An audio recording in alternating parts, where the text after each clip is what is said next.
大家好啊！今日自駕遊過嚟深圳紅立方玩。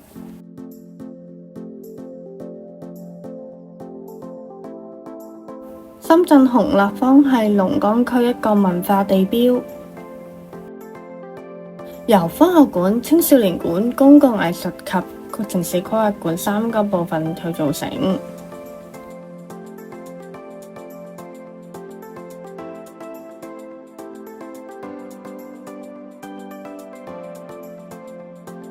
今條片主要係參觀科學館。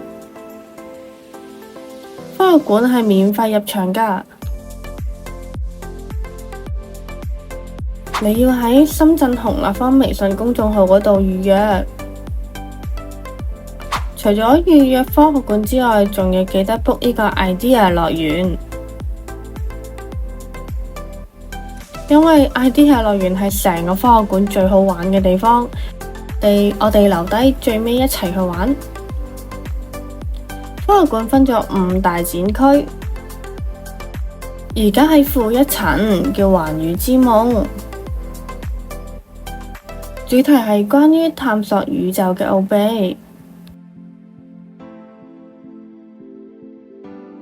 展示咗太陽系8大行星嘅模型，仲有太陽嘅模型。仲有航天員嘅服裝展示，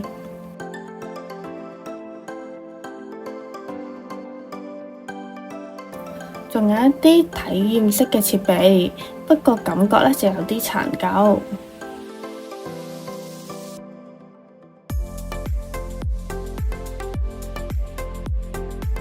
倒數火箭發射模型係有啲兒戲，可以再優化一下。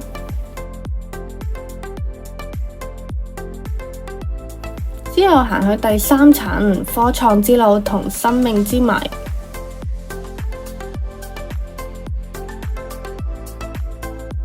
喺智能機械區，你可以同機械人一齊捉棋，睇下邊個會贏到。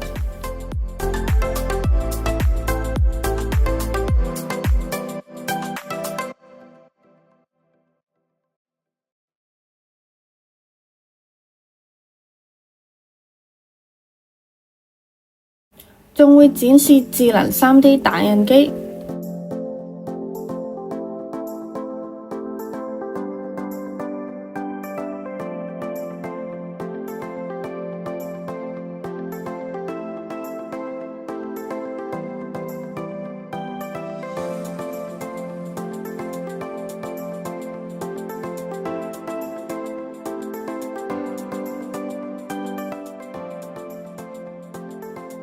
跟住落嚟，我哋一齊欣賞機械人嘅舞蹈表演啦！表演時間係每日2場，係朝早11點同下午3點。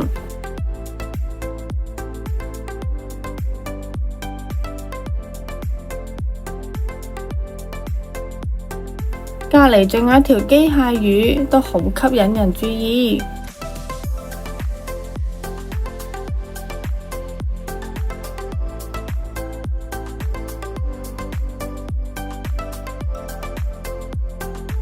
仲有信息科技區，了解5G 嘅通訊原理同埋體驗簡易嘅編程等等。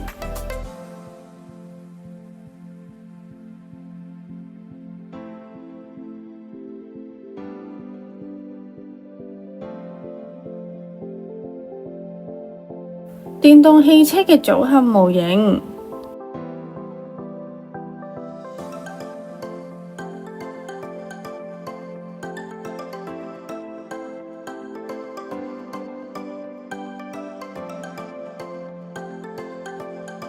同層亦都有運動區俾小朋友一齊做下運動。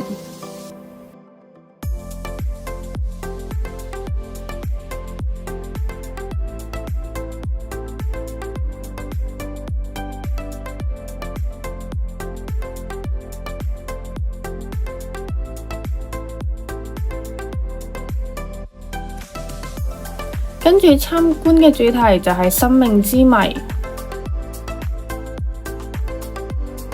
探索人嘅生命起源，了解人體結構。《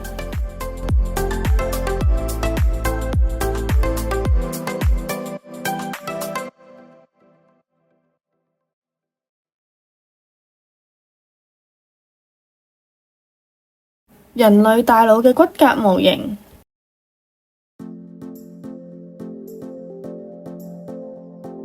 消化系統嘅結構。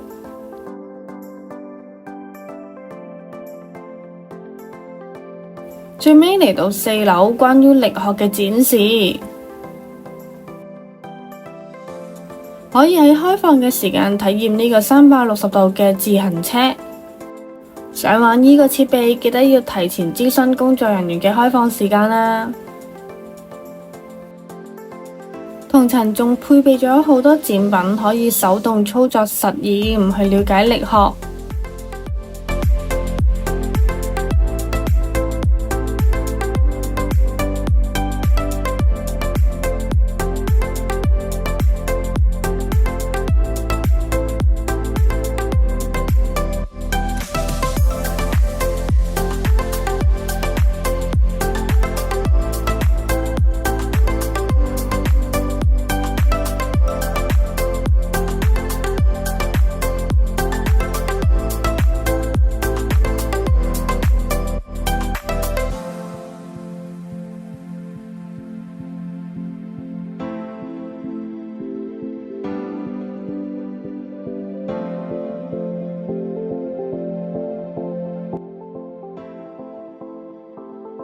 最尾仲有幾個遊戲值得去體驗一下。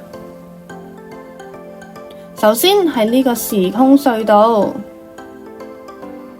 光影嘅流動旋轉會令到人產生輕微嘅頭暈嘅感覺。下一個體驗就係呢個傾斜小屋，呢個體驗比時空隧道仲暈得快啊！你睇下啲小朋友都唔小心跌晒落嚟。成個小屋傾斜咗15到20度左右，入到去之後，人好容易企唔穩，每一步都行得有啲難。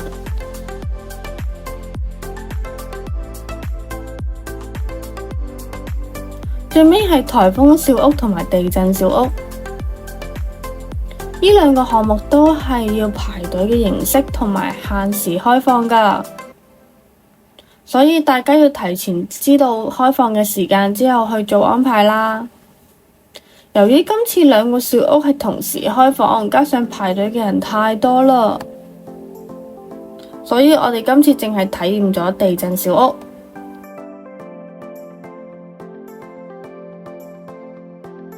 今次嘅體驗係模擬咗4.7級嘅地震，真係好搖啊！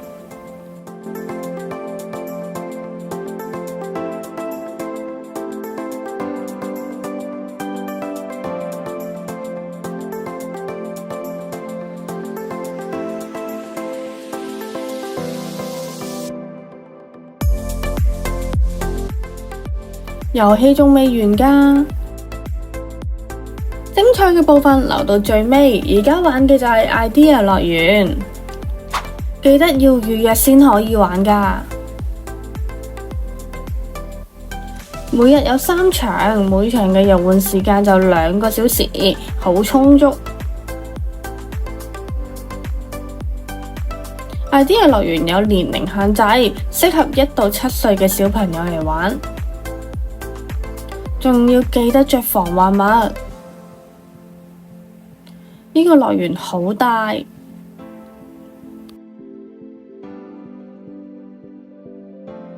入面總共分咗5個遊玩主題。第一個就係而家呢個畫面啦，管道遊戲，利用小球去做滾動，同埋各種嘅裝置進行聯動嘅效果。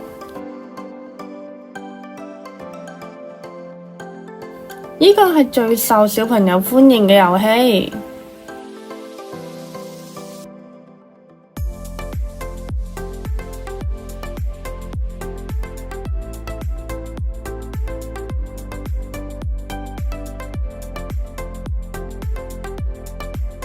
跟住係神秘森林。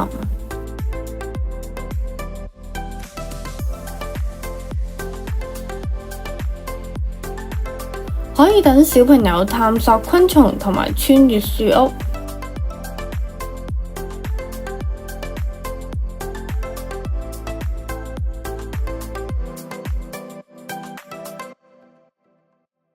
大家要注意，星期一係閉園㗎。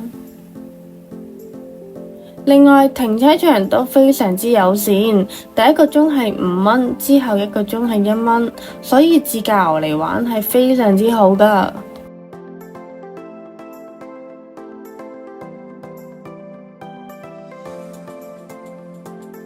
下一個主題係奇幻城堡，有鏡面屋、光影迷宮等等嘅遊玩項目。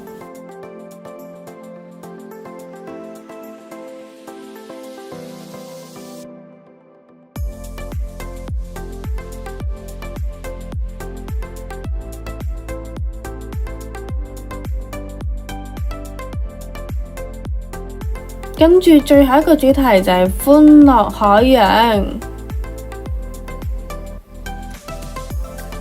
呢度有好大隻嘅海盜船，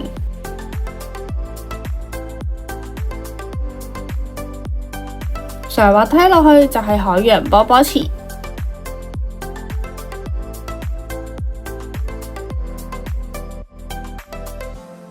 今次嘅遊玩體驗就到尾聲啦。拍出嚟嘅遊玩項目好多，雖然有啲設備係舊咗少少，但係作為一個免費景點嚟講係好好嘅，非常之好。成4層呢有超過300項展品，可以夠玩大半日。今日嘅影片就結束啦，下次見，拜拜。